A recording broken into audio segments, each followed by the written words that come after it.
Assalomu alaykum tinglovchilar. Kimyo va innovatsiya podkastiga xush kelibsiz. Bugun biz zamonaviy sanoatning qon tomiri deb atalgan alifinlar va ularni olish texnologiyalarini o'rganishda talabalarning faolligini oshirish usullarini muhokama qilamiz.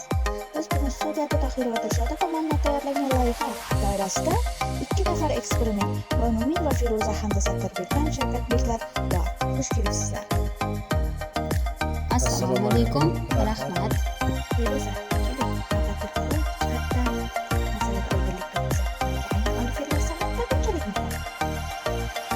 To'g'ri aytdingiz. Alifinlar bu to'lamagan uglevodorodlar bo'lib, tarkibida kamida bitta qo'shboq mavjud. Bu qo'shboq ularga yuqori reaksiya qobiliyat beradi. Sanoatda ularni asosan termik va katalitik kriking hamda piroliz jarayonlari orqali olamiz. Masalan, etilin dunyoda eng ko'p ishlab chiqariladigan organik birikma bo'lib, u polietilen, etil spirti va turli plastmassalar asosi hisoblanadi.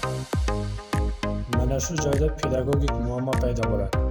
Talaba uchun piroliz pechi yoki katalizator selektivligi shunchaki qog'ozdagi tushuncha. Agar talaba bu jarayonni o'z ko'zi bilan ko'rmasa yoki modelini yaratmasa, uning ahamiyatini his qilmaydi. Shavkatbek, siz faollik haqida gapirdingiz. Alifinlar kabi murakkab mavzuda talabani qanday qilib uyg'otish mumkin? Bu yerda muammoli ta'lim tamoyili ishlaydi. Masalan, biz talabaga shunchaki etilin pirolizidan olmaydi demaymiz. Biz savol qilamiz. Nega O'zbekistondagi zavodlarda, masalan, shortan yoki ustyurtda xomashyo sifatida aynan etan yoki propan fraksiyasi tanlangan? Bu ajoyib yondashuv, chunki bu savolga javob topish uchun talaba termodinamika va iqtisodiy samaradorlikni bog'lashi kerak. Ya'ni haroratning 800-850 gradusgacha ko'tarilishi reaksiyani qaysi tomonga yo'naltirilishini hisoblashi shart. Keling bir bahsli vaziyatni ko'rib chiqaylik. Feruza, sizningcha an'anaviy laboratoriya darslari yetarli emasmi? Yetarli emas, chunki piroliz jarayoni yuqori harorat va bosimda o'tadi. Talaba uni laboratoriya sharoitida qo'li bilan ushlab ko'ra olmaydi. Bu xavfli va qimmat. Aynan shuning uchun bizga interaktiv simulyatsiyalar kerak. Talaba kompyuterda bosimni o'zgartirsa, mahsulot chiqishi, qanday o'zgarishini grafikda ko'rishi kerak. Bu learning by doing, bajarish orqali o'rganish tamoyili. Ha, bu yerda talabalar o'rtasida texnologik musobaqa tashkil etish mumkin.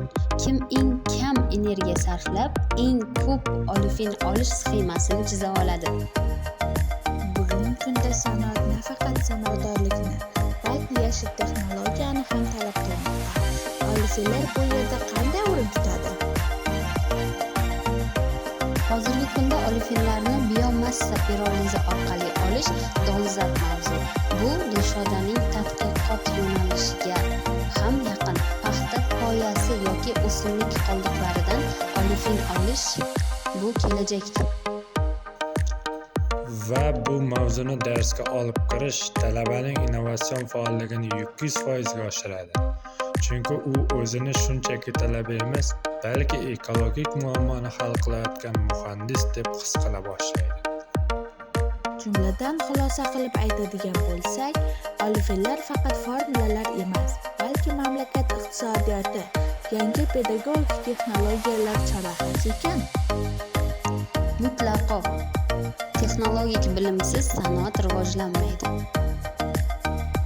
Faolliksiz va qiziqishsiz esa haqiqiy texnologiya yetishib chiqmaydi. Biz talabani passiv ambordan faol kashfiyotchiga aylantirishimiz.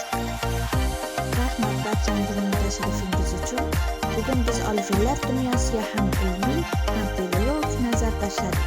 Kelasi darslarda uchrashguncha, buni fandan